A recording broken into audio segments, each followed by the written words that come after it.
You're listening to Empowered to Lead, the Therapist Practice. I'm Lisa Catello, therapist, business coach, and your go-to for all things leadership and sustainable practice growth. This is your space for real talk, smart strategies, and grounded support to help you lead with confidence, work with intention, and build a business that actually works for you. Let's dive in. Welcome back to the Empowered to Lead podcast. And so this summer, we are talking to a variety of group practice owners and really just speaking to the topics that I have heard you asking about. And so today I'm so excited to have Dana Corr come and join us. She is from Manitoba, and we're going to be talking about what it's like to recruit and retain therapists in a small town environment, and also what expansion looks like, what her experience has been with that.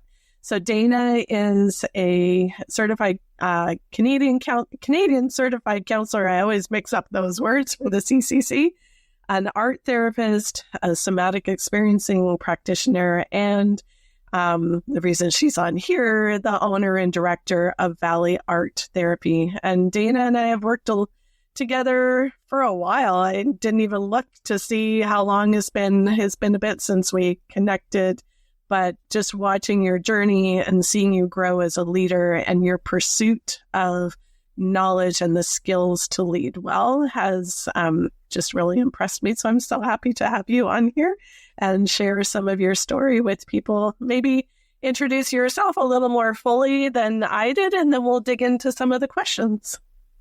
Sure. Thanks so much for having me. I feel like this is a gift just to be able to have this little pocket of time with you. So I always feel like a better human after talking with you. Thank you. So I am all of those things: a counselor, group practice owner.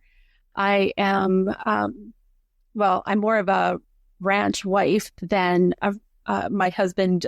Cattle ranch is my husband and my son. So we live in the sticks in a teeny tiny town. I actually Googled our population. So the town I live in, we're right close to the Saskatchewan border. It has like 625 to 675 people.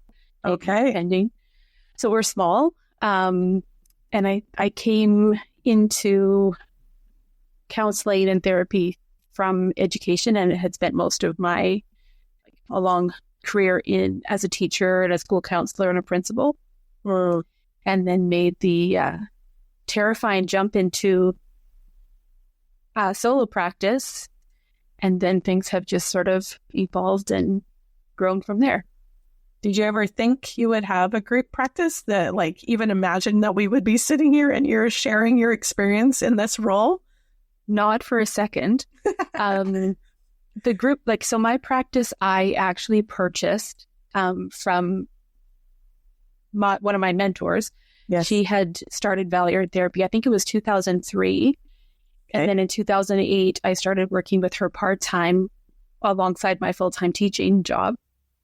And then 2017, she was, her partner was retiring from farming and they were moving away. So she asked if I wanted to buy her business.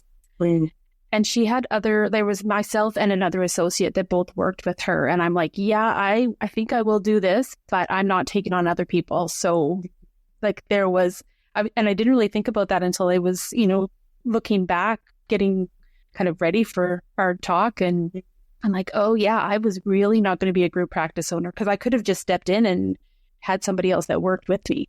Yeah. And I was like, I'm not having that.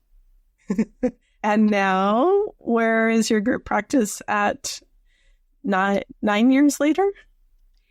So it's sort of been like this narrowing, and then we had this kind of big expansion, and now it's almost narrowing again. So currently, I have myself and 2 full-time therapists, and 1 part-time and 1 part-time person that will be onboarding in the summer. Okay. So you have seen a range. What was the largest your group was at one point? 9. We had 9. Mostly part-time people. Okay. But there were nine therapists or clinicians in the thick of it. Yeah. Mm-hmm. There's so many questions I have. I want to make sure that I ask the one question that I ask everybody. How would you describe yourself as a leader? And then I want to come back to some of that.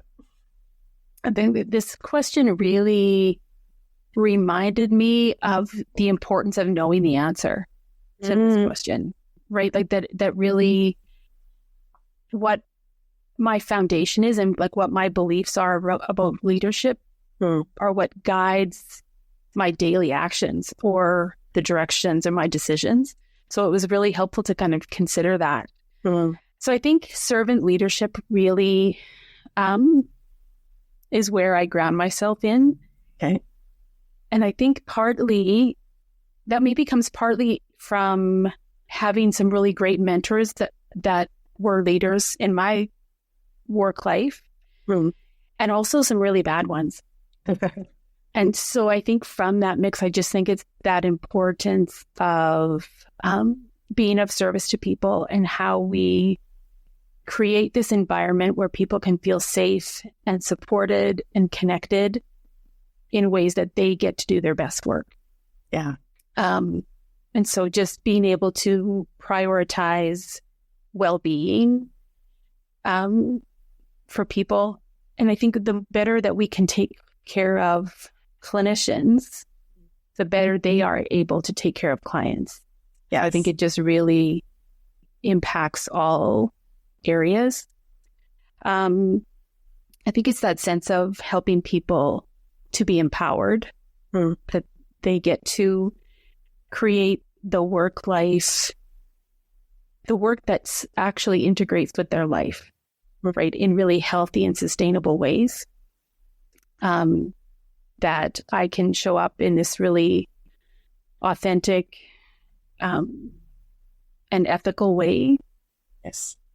And just understanding people first, supporting them in their strengths, seeing where there's challenges or stressors, and then how we can work together to remove those barriers. So I think that I love that definition. I just joined a cohort of leaders, and we've been talking about what servant leadership is, because I think a lot of times us as group practice owners, we started as therapists and everybody comes first in a lot of the mindset or even why we started being a therapist, because we care for people, we want them to grow. But I think as a group practice owner, what I hear quite a bit is now I become a doormat or I'm a people pleaser. And that's what I think servant leadership, what they think servant leadership is. But it's actually empowering people. It's leading. It's not letting them take the lead or walk over us or whatever that happens. So I love the way that you described that, like empowering them, empowered to lead. Yeah, just helping them to thrive under your leadership, hey? And I think that definitely my growth edge has been around like boundaries, and that my needs and the business needs actually matter also. Yes. But I think it's just from that place of service, I can feel less resentful when things are going a bit sideways. Right? Because I think if I'm getting that sense of resentment because my needs aren't being met in that, right, then that lands on me to be like, what am I not putting in place, or where are my decisions coming from? Because if I'm of service to people and I'm considering my needs and the business needs, right, then we should be able to navigate through whatever challenges arise. Yeah, because both of our needs matter equally, not one over the other. I think that's huge. Yeah, I love that. We could just stop right there and people would walk away with a lot. Yeah.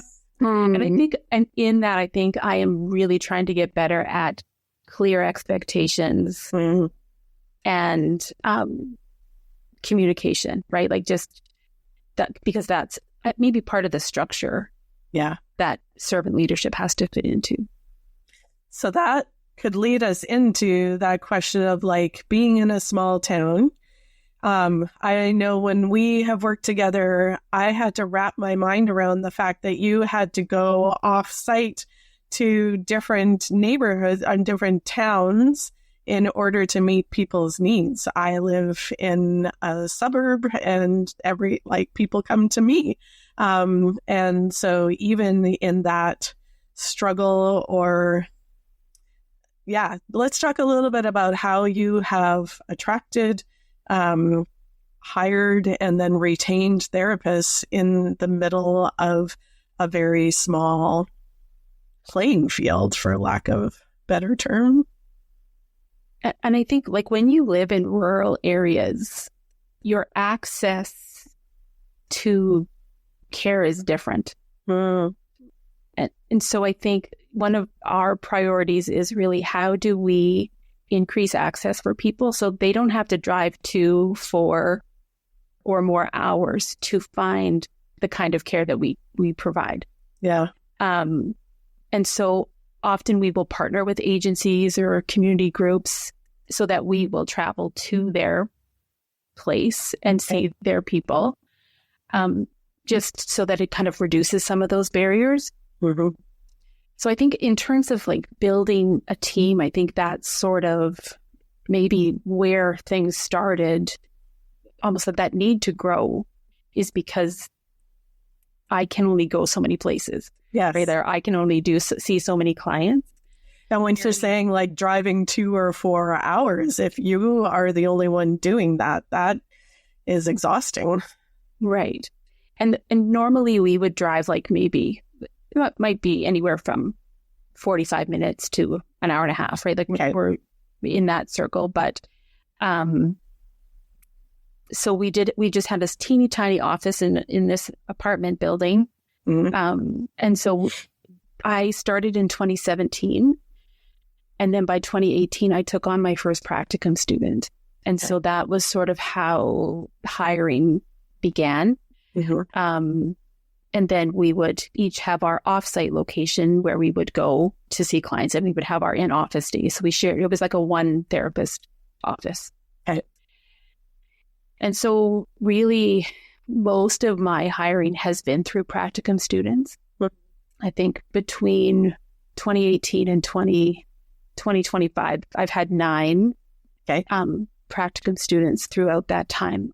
Most have stayed on post-graduation for at least some time. Not all, but most have. Okay. Because I think one of the challenges in smaller communities is you need certain qualifications and experience to be able to do this work. Okay. So not a ton of people have master's in counseling degrees right in a small town. In a small town, right? Yeah. And because we are such a small community, it has to be a certain kind of person that is going to leave a larger center to move out to the sticks, right? That's also not for everybody. So if you wanted in person, not just virtual too. Yeah. Yeah. Yeah. We are primarily in person. We are doing a little bit more online now. Okay. But in person is our primary thing. Okay. Mm-hmm. So you're having students. So even though you're not drawing from, we've got all these therapists who are already trained in there, how do you find those students then? Are they starting to go from your community, or are people moving to you? Most have been close. So okay. I did have one student, she would drove a long way. Like it was probably close to a 2-hour drive for her to come. But also practicum placements can be tricky. Yes. So the students that are currently employees now are local. Like they live relatively close. They're sticking around for a longer time. Yeah.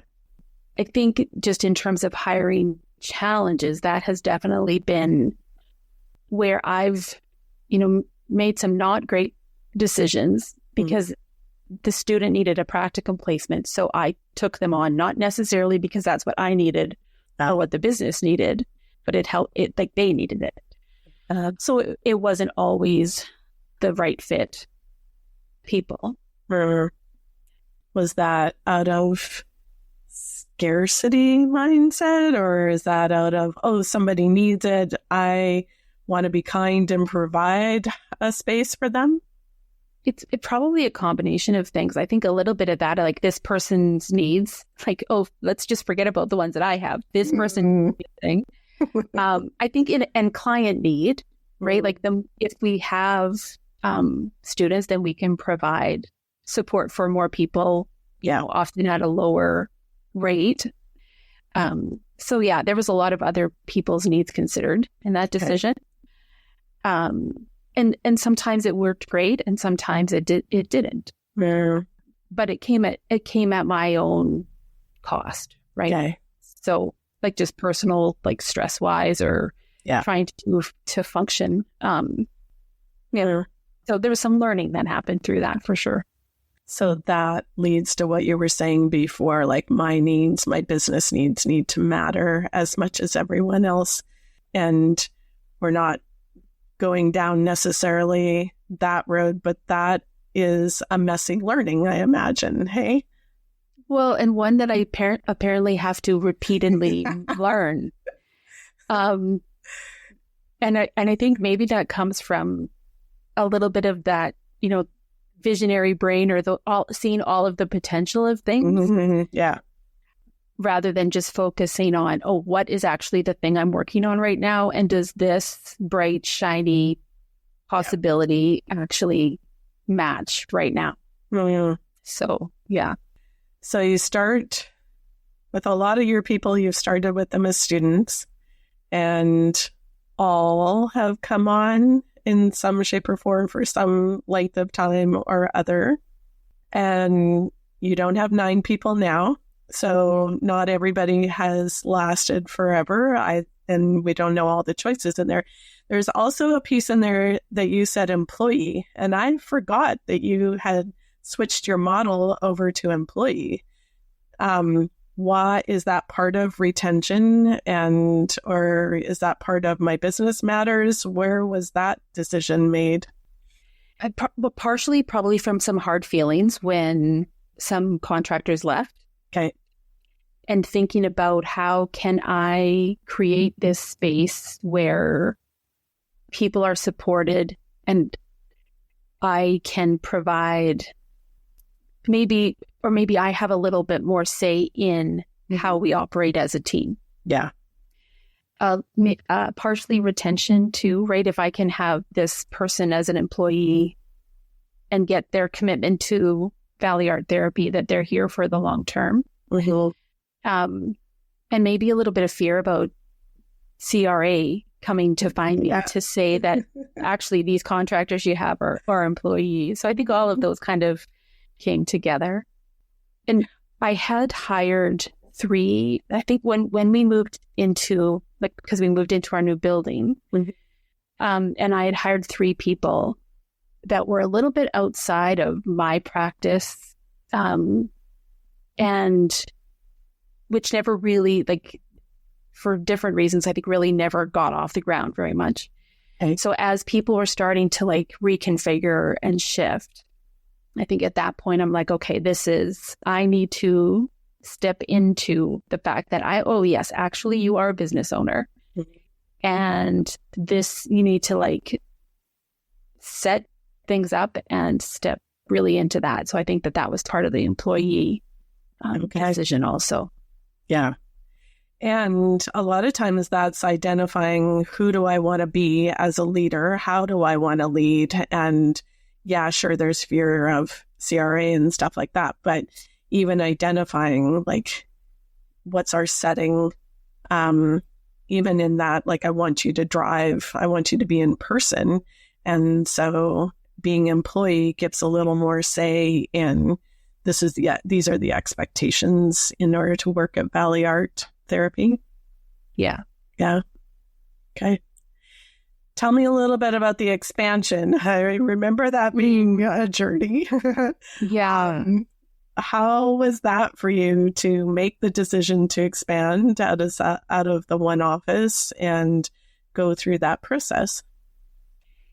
Well, I had been looking for a different space for some time, and my husband would be like, no, because I just had so almost like this vision of like, we'll buy a house and it'll be this little homey place. Okay. And my husband was like, you don't want that house. No, you don't want that one. And then finally, the bank in our town closed. And he said, like, actually, that's a good building. Like, that would be a good building to move into. So we had, I think it must have been 2023, at the end of 2023, we purchased the building. I think in October, we got possession. And then January 1st, we were moved in, renovated and moved in and ready to go. So this space has five offices and a large, kind of a large open area. So we have different like groups or workshops or yoga classes, some things like that can take place in that space. Okay. I think the one thing that, hindsight or, what I know now that I maybe didn't really know then was just not being really clear on creating that funnel of, now we have all of these space and all of these people.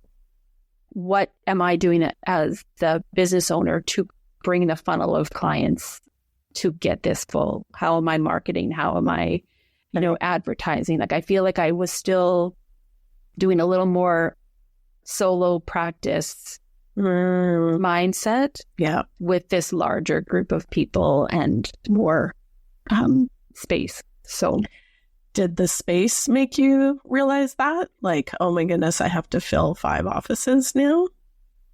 I think so, but I didn't do a very good job of it. Okay. Or I maybe wasn't using the data well enough to inform those decisions. Okay. Like in terms of where my energy was going for marketing. Okay. Did you know who, so this is something that I talk about quite a bit. Like, did you know who your group practice ideal client was at that point? Is that what you're saying? Like, that wasn't clear? Well, I think that was okay. Okay. But I don't know how I was trying to reach them. Okay. Whether that was really working. Okay. Or finding what ways to bring them in. And I think just how things have changed over time. Like when I started, yes, like you didn't have to do anything. People just found you and you were full and you did your thing. And now like it's a different climate. Yeah. In the field. So just maybe I wished I had been more intentional about that piece of it. So if somebody were to say, hey, I'm considering an expansion, when would I need to be intentional about reaching out to those people? Before we're in the new space, as we're moving, or once we're in there? What would be your advice? I think it would be really getting clear on what your priority is and what you need, right? So if, like, I probably wasn't doing a lot of business development work in those days, right? Where that likely would have been really helpful, right? Or to get really clear on, okay, are we, how are we doing Google ads? Yeah. Are we, using social media marketing? Like what is the thing and how are we tracking it? And is it working? Yes. And that not that you have to do all the things, right? Yeah. Let's do one or two of them well, and like you said, and track it so I know what it's doing. Mm-hmm. Yeah. So you would do that before the move? Likely, it would be great to actually plan an expansion because I feel like mine just kind of happened. Like it was sort of an unexpected move in terms of a space this big, for sure. Okay. But but it's also like it's in a teeny tiny town. It's not like, real estate isn't quite the same as it is in larger centers. So we can have our space not really utilized and it's not the same kind of cost. Okay. Yeah. As in bigger areas for sure. So yeah, I think it would be preparing for like what finances do you have in place? Like what kind of safety accounts or what you like that buffers, that's the word, that you have in place to kind of sustain you through those extra expenses. And then maybe that marketing or business development plan and making those priorities, right? Like this is the thing I'm working on. And so that becomes where my time and energy go first. Yeah. Are you glad you expanded? Or is that a trick question?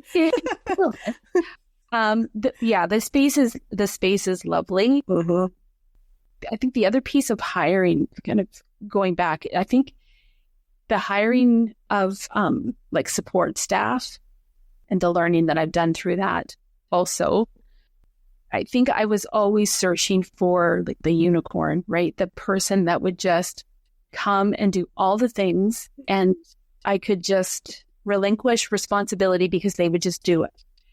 And so I think I had a few attempts at those kind of hires that weren't that. And so more recently, I've been able to identify this, I need this task done, and I can hire this person for this small amount of time who knows how to do that, which has really been much more cost effective and just a better return. Almost like permission to be creative in how you get your needs met then, hey? It's not right. It has to be this admin that I have 20 hours a week because that's what everybody does or that's the expectation. I have this need to be met.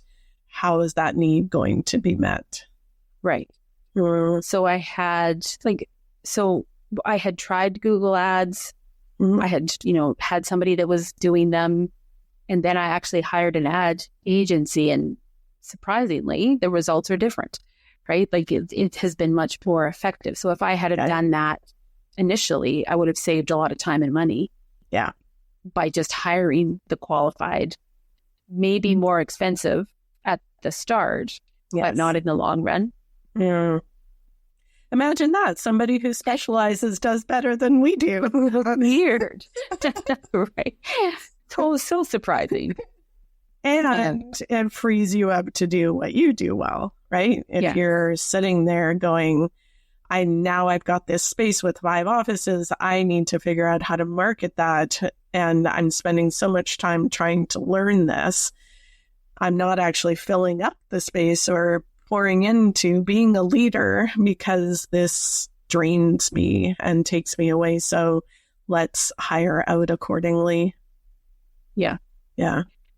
I think the other thing I was also doing was seeing way too many clients. Like I was having a full-time caseload and shifting into this expansion. Yeah.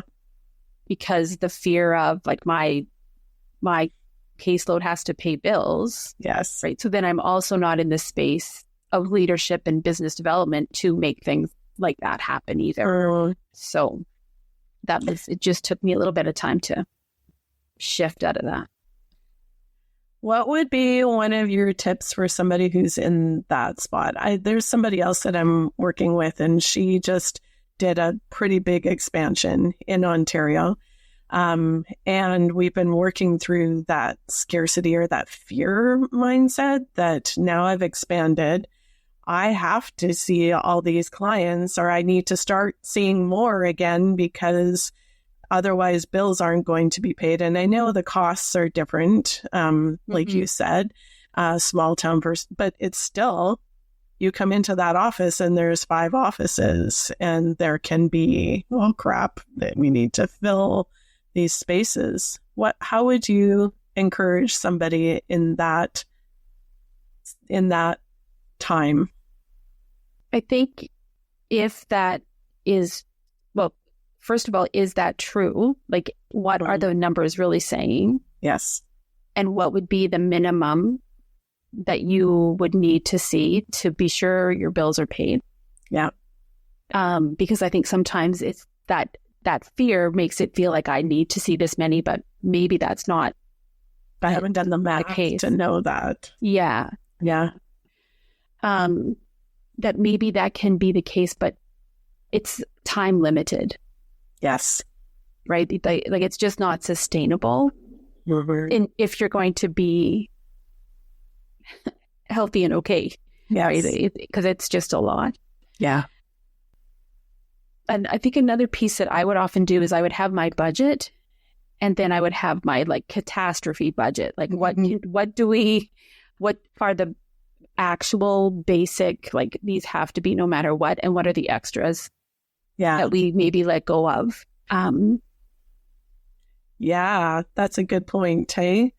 So if I think I have to see all these clients in order to make the bills paid, where can I cut back on some of the extras or not the things that don't help me lead, but I'm thinking like all the things in the waiting room or all the treats that we do or all the nice to haves, and then doing that math on how many sessions do I need people to see so that we can start building back to that.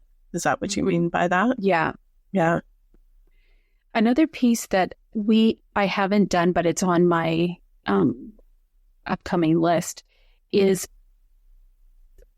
and this has maybe happened a little bit with reducing the number of therapists that we have, is looking at renting out space.